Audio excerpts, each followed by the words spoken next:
either, so that way they have it when you want it.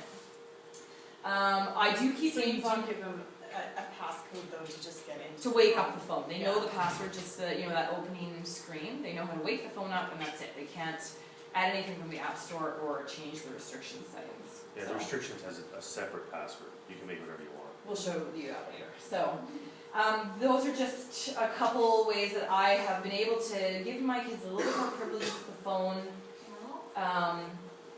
than maybe, I think they probably like more, but that's just like, no, that's what I'm comfortable with, giving the level of supervision that you're getting at this moment in time, right? So when they do want to use YouTube or something, I tell them they have to sit on my phone right beside me or with me or in the kitchen or whatever. And I do keep games on my phone, not their phone. So when I'm waiting in line or we're traveling or whatever, they use my phone, not the kids' phone for their games. That works for me. It seems counterintuitive that you take the games off the kids' phone and put it on, but that's just how I do it. And then I control the games. Yeah. They can have the kids' phone with the other apps on it. I just want to keep in mind where you hold these devices, like the drop factor, Yeah. Somewhere soft. We have an iPad chair. Whenever they come in the iPad, they sit in that chair. That's how it is. So on that note, though, of what apps you're going to keep on your kids' phone, sometimes I think we get a really tunnel view of phones can only be for internet browsing or games, when really that's not true. And we like to search the App Store like we search Google. So this is what we want the app to do. So then we search the App Store and see if we can find one that does it. And you'd be surprised how many there are. And I like to, when my kids say, can I play on your phone? I'll say, yeah, but you can't play any games. And so then they're like, well, what else can I do? And I'm like, there's photography apps, there's card making apps, there's doodling apps. You can blog, you can, you can draft an email, you can do music, you can, and I will let them play. We'll go over a lot of those after. We'll go, apps is on their handout, but I just, it just helps to spark their creativity. Don't think that a phone can only be used for games. So Alexander is way into stop motion photography, and when I hand my phone over to him, he'll go with his Lego and he can make a 6-minute stop motion video in 10 minutes, and then he comes up to show us. It's great. I think it's a great use of their creative power with technology. No game, no internet access needed, right? Okay, contract. So you have a sample contract. That's actually Kim introduced me to this one. That's one of the things that I handed out. I think that you have to be careful with contracts. I think that they're a great idea as long as your purpose with the contract is to communicate values and not control your child. Because like Jerry said with the digital natives, you try to control them, they will outsmart you. This isn't a game of wits when it comes to technology, this is a game of discipline. So you use your technology to teach them discipline, not to control what they're doing. And so I like the one that I've handed out. I'm not going to go through it all because you can do that. Not all of those bullet points work in my house, but I think it's a good guide to at least get you thinking of, well, what would the policy be in my house about restaurants, about bedrooms? The reason why I good questions. The reason why I have a bullseye is the image, because I like to think of it as what are my no tolerance, like no porn, no whatever. This really should be yellow or orange. Games, internet access, social media, and then what are my go-aheads? Stop motion photography, card making, go knock yourself out. Use it till the battery dies, that kind of stuff. So I think contracts are a good idea, but I think you have to consider the level of supervision. I also think you have to consider the consequence. If they need a computer for school, are you really going to be able to take that computer away if they break your rule? So that's an important thing, I think, to think about when you're making up your consequence. And also separate your no tolerance from etiquette. And we're going to get into social skills and social etiquette later. But just make sure that you don't actually, in your contract, maybe have something that is better in the etiquette section rather than in the no, difference between pornography and bringing your phone to the table. And just make sure you've had a really good open discussion about that, and it's not like, your phone, I'm going to take your phone away for a month if I see it at the table, or whatever it is, right? Make sure the consequences are appropriate. Social skills. So a lot of the concerns that some people have is that if people are texting all the time, they're not going to have any face-to-face. They don't know how to talk to people in person. Okay, so that's a valid concern. I just think it can be addressed by looking at both sides. So for me, I didn't have a phone. I wasn't texting in high school. I don't think I didn't have a phone to text till 2003 or something like that. This has been a decade. Wow. A lot of text messages. So one thing to consider is that in texting or in any non-verbal, non-face-to-face communication, you do actually have to use skills that you don't necessarily have to use face to face. So I'll take it back to my mission. I had to write my family every week, and in writing my father in particular,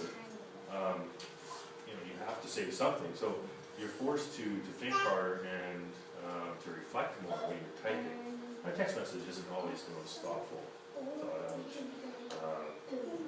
composition, although it does still require that part of your brain to get that message out. So I think there's value to both, and there are times when texting is appropriate and it's super convenient, and that's okay. There are times when you probably should prefer that phone call. I got an accidental text message from somebody once. It was a wrong number, and I posted this a few times online. I decided not to include it because it's a little off color. Because she basically apologized for one of her friends who got drunk and did something inappropriate at a party. So I had a little fun with it, like I played along and embarrassed her at the end of it. But that's a side story. The point is, why did she text that apology to someone? Why didn't she call him, or, and it was also very strange because it wasn't the girl who did this inappropriate thing. It was her friends apologizing on her behalf. So that just didn't make sense on so many levels. Okay, so that's where it's falling apart. If you do something wrong, apologize in person, or at least on the phone. Okay. You might not want to have all of those things in writing either. Yeah. Like there's A paper trail. a paper trail of your sins or no one. Which also goes back to earlier, I was talking about sexting and sending those pictures. Like, well, guess what? That picture is out there now. You have no control over it. Who sees it or what they do with it. So. Or how long it's going to come back. Yeah, that's right. You know, like, it's really, I just wonder why burn people's hands or something. Yep. So keep in mind the difference between verbal and nonverbal cues and things like intonation, punctuation. I think, like Twitter, for example, you got a very limited space to say your message. I still think you should use proper punctuation and spelling, not like shorthand. Like back in the day when you had your first cell phone, to type a message took forever. Because you had to type like 3 times to get the letter R, and it was hard to do. Now, every phone, just about, has a full keyboard. So you're still typing every letter, but it's a lot faster than it was before. So there's no reason to be doing shorthand, I don't think, on a cell phone now. So encourage them to do like full sentences, spell out the word. There's even really cool shortcuts. I can show you some of those later for like autocorrecting, things like that. So, rambling on that a little too long. Now, I'm talking about meeting face to face. This is pretty important for safety and for other things. So, the way children can use social media, and by children I mean like pre-18 years old, up to 18, let's say, up to 18, non-adults. Yeah, you have to be 14 to join. I think 14 to join Facebook. It's 13. Is it? Okay. Yeah. So Just because anyway. my nephew just Joined. for his That's birthday. what I hear on the radio. Right. Yes. So anyway, I'm trying to differentiate between the way adults can use social media and the way children, non-adults, can. So for me, I meet a lot of people initially online, and then I meet them in person. That's appropriate, because I'm an adult, I can make decisions on who I want to meet, where, what I'm doing with them. Child should not do that, I don't think, okay? Certainly not alone. Whereas a child might say, oh, we're friends in real life, let's be friends online. And for an adult, you can kind of do it backwards, okay? Now on Facebook, you generally only add people that you know or have some kind of a connection with on Facebook. On Twitter, it's a little bit different. You can add anybody, and it's not. I don't have to like send you a request to follow you on Twitter unless you have a private account. That's stupid. So. Hey Jared, so I think of what I'm hearing from Jen too is though, like even for adults, you're kind of thinking you don't want to meet anyone that you Well, yeah, it's a but personal give thing. some, give some, Yeah. but how would Even if I wasn't though. like what type of people or how would you, like, I mean, Kelly once told me about your tweet ups You and might choose. stuff. Okay. Yeah. So, I'll take Twitter as an example because. No. Because I don't think I knew what a tweet up was before I knew Okay. A tweet up is a meeting, a face-to-face meeting that's organized on Twitter. Okay. It comes from meetup.com. It's organizing physical meetings with I people. just don't get tweet. I looked it up on Wikipedia and All didn't right. understand what you were trying to tell Well, let me. me give you I still something you don't might want to get it use it either, for. so I'm with you. I don't kind of. Okay, politics, elections, okay, don't roll your eyes, because it affects us all. Let's say So- general conference. There Yeah. were more tweets during the general conference a couple of years ago, 3 or 10 years ago, than had been tweeted the whole day in the whole wide world. Right, so So on Twitter, you can use what's called, don't make it too complicated, a hashtag, okay? that's a name. It's It's the name. pound, yeah, the number sign, an octothorpe, pound, You've got a board behind you. a what? A whiteboard. No, you don't know. I just thought you This- could write and. This is like, a hash do mark. LDS conference. Tweet And a us. hashtag starts with that, and then you'll see, if it's short, represents LDS conference, obviously, because again, you don't have a whole lot of space. So the purpose of that is if you search that, you'll see what everyone's saying about a given topic. Otherwise, there's no chat rooms, there's no forums, or, there's no way to like to chop up Twitter. Or Exactly. is it? You've received a tweet. Or It's like, tweet. you'll be notified, it's Terminology. simple. Can I jump in here? So I just looked up about this too, because for the longest time, until like weeks ago, I didn't even really understand hashtags, but it was first invented by a database person within a company.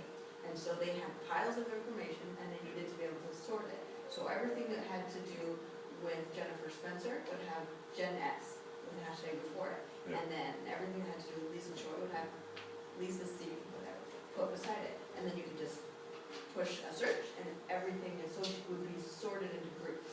And so now that technology has been applied to the whole internet, in which if you type in pound LDS conference, anyone who has ever put that beside their tweet will pop up and you can read about it. And their tweet is like a status, basically, right? Like a Facebook status. Yep. Does that make sense? Here are some common hashtags. Okay, yay. That's YG. Edmonton. Edmonton. So if I want to post something that has to do with Edmonton, I'll put that at the end of it, okay? This is Yay City Council. So with the elections, you'll see a lot of people using this. If you want to follow what the candidates are saying, Who instigates? it just sort of happens. It's just It's kind of grassroots. It's not really like, this is the hashtag for this, You it's don't, you just. don't register it, you Do don't I get have to That's permission. right. sign on to tweet someone tonight? You have to sign up for a Twitter account first. Thank you. Yeah, this is part of Twitter, this is not. Hey, I don't want to talk about this because I'm Okay. sure you've got much more important No, it's things. okay, it's okay, you need to understand where we're going. I needed to know.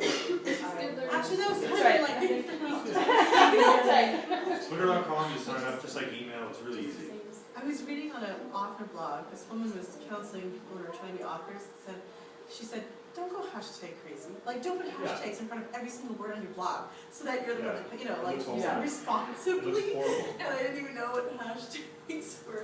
I'll show you something, I'll show you Twitter after. This is just give you an idea of, like, big traffic, you can see traffic updates about the city, okay? If there's a stall, a crash, like, it's actually used regularly, okay? AV Ledge, this is anything Alberta politics, okay? Premier said, someone did something, anything about Edmonton. So I couldn't sit here tonight and do that unless I have an account. You have to have an account. yes. Well, you can search it all you want without an account, You just okay? don't. You just won't be posting. Yep. Just go to twitter.com, just search. So you couldn't tweet, Jerry gave a very good talk. Hashtag. Hashtag something, Wanting to- right? That's right. Foresight's word, hashtag. Okay, so on that note, this is, okay, so on your notes page, at the top of, I need somebody's page. This one. This one's the next one. It says, quantifying popularity. This is a blog post that I didn't include because there's so many pictures, you really have to go see it online. Unlike the contract that didn't really have any pictures. But what her point was, and I think it's as good as the contract one, if not better, what her point was is now, when there's always that popularity contest going on in high school, now you can quantify it. Because you get likes, you get followers, you'll see people that say things like, 100 likes please, or And that's a hashtag that's used in different site, Instagram. So this is Instagram, but it applies really to any social media site. So I think you have to be really careful with this, and before you're gonna let your kids go on a social media site, no matter how old they are, I think you have to be sure that they are not going to translate the numbers of popularity into their self-worth. Because that could be really damaging. Another kid at school has more followers or more friends or more posts or more So I likes do or that, more 'cause I do. comments.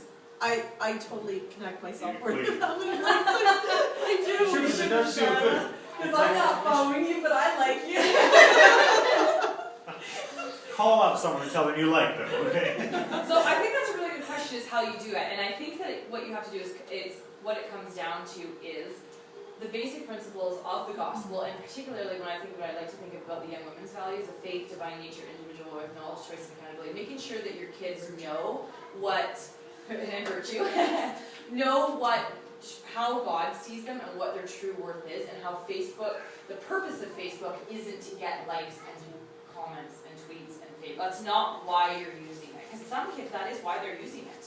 That's their main reason for using it. So I think you just need to make sure that that's not your child's main reason for using it, right? Jerry almost, like, you'll see his Twitter profile coming up, and he's got like thousands and thousands and thousands of followers. He never talks about how many followers he has. That's not, he wants to build relationships with people around him. The relationship is a priority for him. So I think communicating to your kids, the priority of Facebook is to build a relationship with people that you already know, or find other people that have similar interests to you. The purpose is not to get as many, right? Because that's kind of like what movie stars do, just to attract attention, right? Yeah. So Sometimes you also have to look at it like, you can compare it socially, like, you may not have had as many likes because maybe they didn't see it. Like, Yeah. because some people have their newsfeed on most popular things, that's right. or by the time it's put on, but sometimes you don't go back all the way and people don't see it, and it's not that they don't, and just like socially, like, Lisa did say hi to me at church on Sunday, and it's not That's that- right, that's right. I think it's good to make that comparison in internet as it is in social life. Like, I remember one time when I was a kid, I was so upset at this family reunion because I was like, Mom, nobody likes me, like nobody's talking to me. And she's like, well, maybe they think you're a snob. Have you talked to them? Yeah. And I was like, that's right. oh.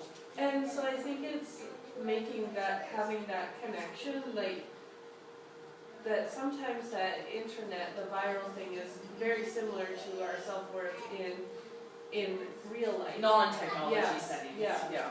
And I think it's a good reason why when you put your kids on Facebook or Twitter or whatever, going back to that pen pal thing, add all their cousins and their aunts and their uncles and your brothers and sisters, so that at first they're really just dealing with people who know them very well, who are going to compliment them and comment on them because they love them as a person, and then that kind of gives them a safe base to springboard out to other people, right? So, which is great, especially if you have long distance family. It's a great way to, like, I love the fact that they can stay in touch with my brother even though he's so far away.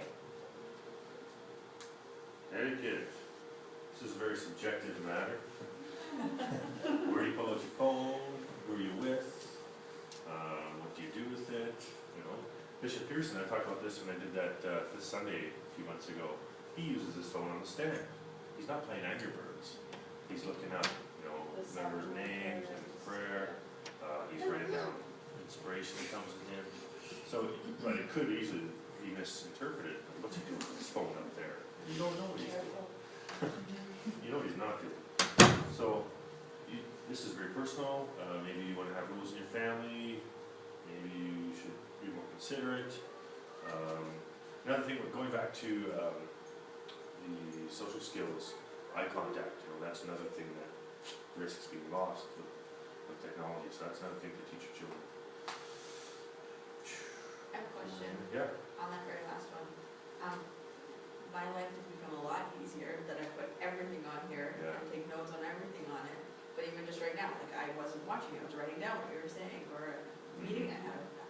How, as an expert, do you maintain more eye contact opportunities when you're? Well, first of all, I know. Just touch time. Going back to tweet ups, okay? I had a tweet up. You're the odd man out if you don't have your phone out, okay? It's not offensive though, because we know I'm not excluding you. I might be including someone else who's not there, okay? And you're not there the whole time looking at your phone, you do obviously look at people, okay? It's a balance, and it's also an understanding, yeah, like when she's looking at her phone, You only know what you're doing. she's Like, not, it's not, I don't know, like right now is a different situation. Like I could see that obviously you're taking notes. Yeah. It's when you obviously somebody on Facebook, like this idea, I think that's you know what I mean? Like I don't know. You do see it in a larger group, if you had a big audience, and some people are thinking, oh, this talk is pretty boring, and then they're Yeah. playing, right? Oh, You crap. do see that. You walk in the back to Sacrament meeting, Yep. and you can see, like, What everyone has out. you can Yeah. see what everybody's got. that's a different setting, you might have different Different rules. setting, right? Yeah. And I think as well, just being savvy with like, so if I'm melting down to Lisa about the crappy day that I have, She's not taking she notes. has darted well at me looking at me in the eye Slide that phone in your pocket and pay attention. Right, or else I would grab her phone and check it against the wall. But, you know, like, I think that they're, you know, teaching your kids how to use their intuition and their emotive sense to understand when it's appropriate. Yes, technology That they in can that be way is looking that. at their phone and at Jerry or whoever it is, right? They can do both things versus, you know, now's the time to just focus on the phone, now's the time to just focus on the person in front of you, right? Jennifer, were you gonna say something? Well, to be honest, I don't know that it really has to do with etiquette, but did anyone see Studio C last night? Do you see it or not see that? I actually saw it and I tried watching It was perfect, they had a segment on Facebook, Okay, and so all the stereotypical kind, and quite a few of them, of Facebook users, and it's quite hilarious, but it's not necessarily about etiquette. I just saw Studio C for the first time last week. I've never seen It it. was, it was the season finale last night, but you can watch all It's of it. pretty entertaining, I'm not gonna lie. I think just on that note, BYU TV on your internet. Oh, And that means you haven't seen Granite Flats. nope. Well, You you sure guys. haven't. You got The your church house. makes these wonderful things that we can actually They laugh do. at. access now because of technology, right? We can get worried, and we can be entertained, That's right. and it's jolly good. Alright, On that note of etiquette, you might want to use that bullseye visual to teach your kids that too. Like, when is it never okay to pull your phone out? Well, church might be one of those times where unless you're looking at your scriptures, then I don't want to see you on that phone, right? That could be a red, right? Or so that might be a good age. And she was in the hospital, and I knew she was, and I kept it on her. Yeah, you wanted to know, right? But also, I think it's important not to judge. Like, you know, I've been that mom at the playground where my kid's been playing and I've been on my phone, and it was because I just needed a break for 10 minutes because I had just come from Costco and I had to deal with 2 meltdowns in the lineup. You know what I mean? Like, I think, or in Sacrament, yeah, if Jerry's up counting and I start to lose it with my kids, or one of them has a meltdown, which just happened on Sunday, I open up Bible videos and I do let them watch a Bible video. That's what's okay in my family. So you just have to decide what's okay in your family for whatever context you're in. And make sure you discuss that with your kids. That shouldn't be ironclad rules, right? So this is a zone or a map of a house, and I'm using this to illustrate the idea of zoning your house. So where is it okay for certain aspects of technology to come out? What's okay in the public areas? What's okay in the bedrooms? What's okay at mealtime? Do your phones and technologies have a curfew? Do they have a charging place? Are you letting your kids use them as alarm clocks? And if so, how are you controlling the fact that they're not up till midnight texting their friends or internet or whatever? So also when you have your kids' friends come over and they bring a device that has internet access and they go into your child's bedroom, but that's a no technology zone, that kind of needs to be all kind of out in the open. Your kids need to know there's no internet access in my bedroom. So it's a good discussion to have with your kids and just what's okay, but keep in mind that your phone probably charges in your room. Ours do. So just make sure that you're really explicit with when that flips over, when they turn 18 and they still live with you, when they rank high enough on the trustometer, when they're 16, when does that flip over that then you have full trust in them, because that's where ours charges in our room. So if you're going to live a double standard, you better be really open about it. right. This Talking about online personas, okay, so this is my profile. You see these two dots on this one. So the first one shows my picture. This is my bio on Twitter. So you can see kind of how I'm doing picture there. You do have a lot of followers. I've been on Twitter since 2008, okay? So that's just a made up holiday. Don't be oh, you asked how you know if someone tweets you? See this blue dot down here? That means I have a message waiting, or a mention, if you will. Okay? So I click on that and it will pop up and I see where it is. So home is where I see all the people I'm following. So these people, basically newsfeed, they're all kind of putting their updates chronologically, like Facebook, just organized. Okay? Like, I look at this, you guys, I never hardly ever check my Facebook. It is rare that I check my email. You know, like, I am not rare. I try to check it once every 2 It's days. because you're from Sterling. That's got me. When I think about, you know, just trying to wrap my head around what it would be like to actually try to keep up with, you know, the social media and the time that that would take and the energy that would take and how much it would take me, who doesn't really care about it, versus my kids, right, who are probably going to care about it. To be How heavy do users. you, Yeah. how do you teach that, you know, balance, Yes. if there is such a word? Do you know what I mean? A couple things. Like, how For do you me, feel about it? honestly, I like getting messages. Like, you're validated. It's like, hey, someone noticed me. It is like someone saying hello in church. Okay? It's a small little gesture. You You feel feel obligated to reply. It's your job to I comment feel the on same way about it. followers. Because the only reason I started, like, I never used to on Facebook, and then I started because I started reading about I'm trying to read a book. yeah. Anyway, so I started So you want to reading get about, in the community and be and aware they of say, what's like, going you on. have to have followers, you have to have people who are interested in what you're saying, even though I have nothing to say. Yeah. So that's the It only won't reason come why. to number. It'll grow naturally. It's like a garden. You can't force it. You can go and buy followers. That's so horrible. I never do it. It's stupid. If I had like 100,000 followers, I'm like, okay, obviously that guy's paid money, and it looks very inauthentic and just it's stanky. It's just different. I don't understand that. Yeah, you don't need to. It's stupid. It's phony. It's very false. It's very superficial. Jared tweets all day long, and so that's why we have, and Yeah, for years. I don't go home and sit down and You like, have you're to okay, be- now I'm tweeting. It's on your phone. It's wherever you are.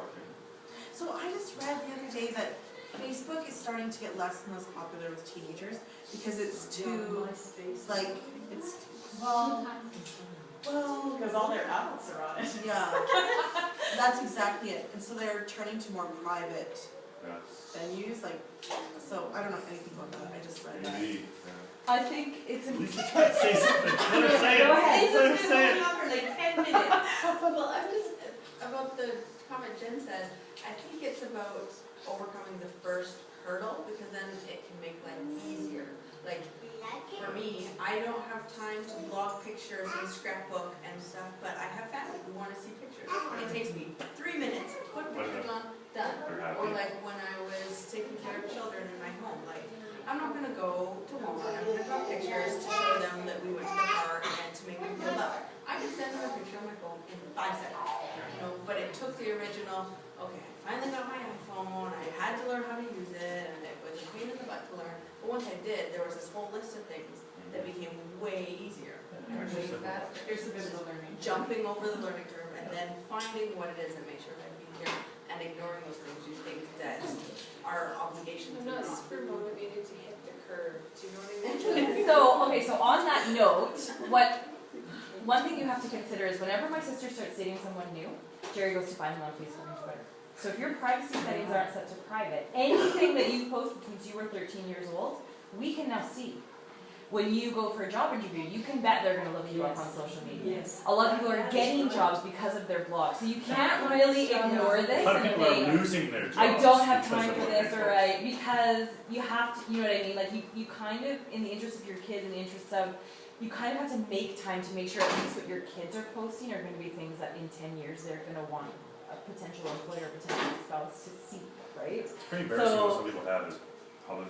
First of all, that they're online to begin with, and that they're public, like that anyone can go see these photos of them. It's like, really? if you wanna get a job, period. Well, then they're like, Okay, I don't think I know the difference between public and not public online. at the party This or is funny something and for they us. called in sick that day, like, Yeah. and your friends with your dogs. That's right.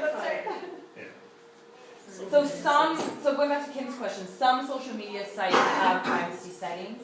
So if on Facebook, for example, your privacy settings are wide open, you can look at Kelly.Aulenbach and see anything, my pictures, my timeline, my family, the city I live in, anything. Yeah. Whereas my privacy settings right now are set to friends only. You can only see that if they're my friends. If you search my name, you can see my name and my I imagine I and probably maybe set my it up city, that way, but right? I don't remember. There's lots of different little And things you can do. if I want to send something, if I want to say hello to Brenda Esplin without everyone in the world. You knowing send that her a I'm saying, message, I right? can go to message. Right. That's right. Not on But it's the not web. public. And Yeah. nobody else knows what I'm doing. Exactly. So that's how I do. You can even- use my Facebook like in a. You can also do that on Twitter. You can also send a private message or direct message on Twitter where only the other person can see it. So yeah. On For Face- anyone else. On Facebook, you can even, if in general the rule is that my posts are public, I can say, nah, this one I don't want everyone to see, so I can click on the little arrow. I can say viewable by anyone, friends only, all friends except and exclude people. You can list names if you don't want to see that. There's all kinds of different things you can do. Okay? So the point is that your kids are going to learn this a lot faster than you. So learn with them. Decide together how that. You might know exactly what you want the privacy setting to be, but sit down with them and say, Alex, what do you think your privacy settings should be on? Do you want anyone in the whole world